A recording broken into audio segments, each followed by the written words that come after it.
Martin Toupon, bonjour. Bonjour. Bonjour. En fait, des belles annonces dans le dernier budget qui a été présenté par le gouvernement du Québec. On parle d'attraction d'étudiants et de rétention et la Société de développement économique fait partie des solutions. Effectivement, depuis quelques années, la S2D s'occupe d'attraction de main-d'œuvre étrangère et le gouvernement nous a approchés pour nous confier probablement un nouveau mandat qui reste à confirmer sur l'attraction d'étudiants étrangers et la rétention d'étudiants étrangers pour tout le centre du Québec. Donc, c'est une bonne nouvelle, c'est un signe de confiance que le gouvernement nous envoie. Très heureux aussi de voir dans le dernier budget des sommes d'argent consacrées à des partenaires hors ministère, dont Montréal International, Québec International et la Société de développement économique de Drummondville pour attirer à travers le monde des étudiants étrangers qui pourraient venir à l'extérieur, dans la région, à l'extérieur des grands centres, déjà où on retrouve en majorité à Montréal et à Québec des étudiants étrangers. Alors ces étudiants-là, s'ils viennent étudier dans nos institutions d'enseignement dans le centre du Québec, bien, naturellement, ça crée des retombées économiques, premièrement, mais aussi, ça peut être aussi, à moyen terme, une solution au problème de pénurie de main-d'œuvre. Monsieur Maximard, bonjour. Bonjour, bonjour. Bonjour. Des nouvelles subventions, en fait, une subvention de 9,1 millions de dollars sur 3 ans qui pourrait vraiment faire une différence ici à Célite Aviation. De quelle façon ça vous touche? En fait, c'est vrai, c'est une excellente nouvelle pour ceux qui l'ignorent, mais on a environ une cinquantaine d'étudiants internationaux qui viennent faire une formation en pilotage à chaque année. Donc, présentement, on a environ une population de 100 élèves internationaux ici à Drummondville. Cette subvention-là va sûrement permettre à la S2D d'offrir de nouveaux services qui vont peut-être aider ces étudiants-là à vivre une meilleure expérience étudiante ici à Drummondville. Pour le Centre de formation professionnelle Paul Rousseau, c'est une excellente opportunité dans un cadre officiel. Il faut dire qu'on peut profiter de l'expertise d'un partenaire comme la S2D, ce qui est un grand plus pour nous, le Centre de services scolaires des Chênes. En effet, l'objectif souhaité par cet apport-là se qualifie en fait en attraction de main-d'œuvre, mais en même temps d'étudiants, mais de main-d'œuvre éventuellement. Absolument, oui, parce que naturellement, un étudiant qui vient étudier ici dans nos formations collégiales ou universitaires, vient s'enquérir de notre activité économique, vient s'imprégner aussi de ce qui se passe dans notre province, dans notre pays. Et si toutefois il veut rester, bien là, il y a un processus de rétention qu'on a l'habitude de faire ici avec la main-d'œuvre déjà étrangère avec qui on s'occupe déjà, avec lesquels on s'occupe déjà. Donc, le fait de retenir ces étudiants-là pour qu'ils obtiennent leur CSQ, leur certificat de sélection du Québec, qui les mène à une résidence permanente.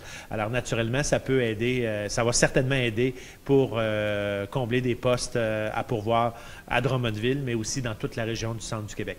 L'un de nos rôles dans ce type de partenariat, c'est de s'assurer que l'élève actuellement inscrit s'adapte bien au milieu de vie, donc qui ait envie de rester dans la ville de Drummondville et dans la MRC de Drummond.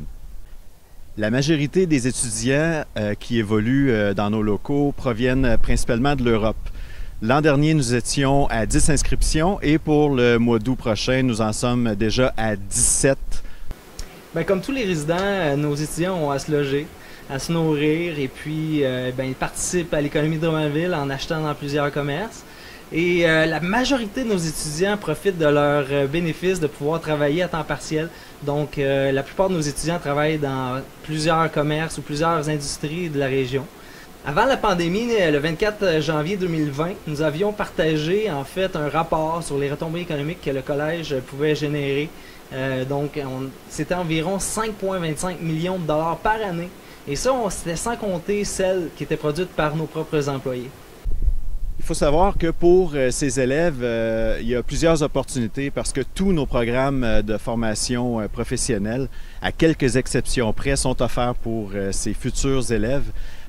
Les programmes qui ne sont pas offerts sont des programmes où il y a des listes d'attente, donc on pense à charpenterie, menuiserie ou à électricité par exemple. Et tout nouvellement cette année, nous venons de faire une entente avec le regroupement interculturel de Drummondville. ce qui permet à nos étudiants de suivre des conférences pour l'intégration, la recherche d'emploi et même aussi peut-être de l'aide pour ceux qui veulent apprendre le français. Puis nous encourageons aussi les étudiants à se procurer la carte d'accès loisirs de Drummondville pour faire leur sport préféré.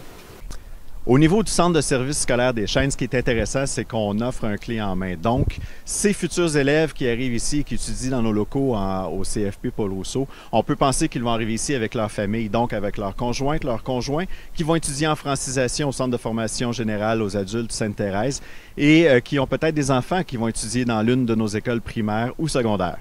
Drummondville, en fait, la Société de développement économique de Drummondville peut déjà se targuer d'une expérience solide en semblable matière. Oui, absolument. On a déjà environ une dizaine de travailleurs chez nous qui sont affectés à ce travail-là, c'est-à-dire de chercher de la main-d'œuvre étrangère pour venir combler des postes dans nos entreprises.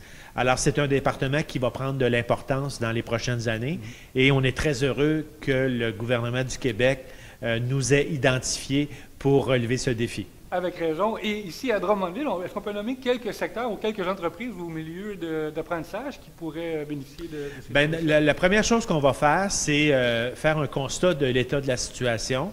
Naturellement, on va travailler avec nos cégeps, nos universités sur le territoire pour être capable d'identifier quelles sont les formations et leur ouverture aussi à accueillir des étudiants étrangers. Donc, on a un rôle de promotion à faire dans un premier temps.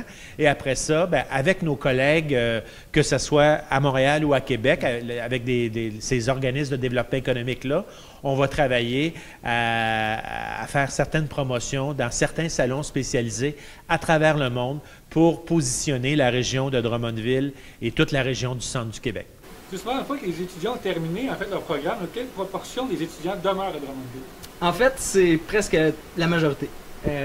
Presque tout le monde aimerait rester soit à Drummondville ou ailleurs au Canada. On fait notre part au collège, on engage nos meilleurs candidats, nos meilleurs étudiants à la fin de leur formation pour qu'ils deviennent nos prochains instructeurs de vol.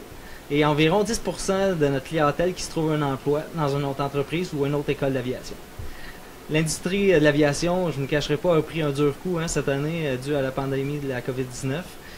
Mais il y a une certaine chose, la pénurie de pilotes qu'on connaissait avant la pandémie va être encore pire lorsque le transport aérien va se relancer.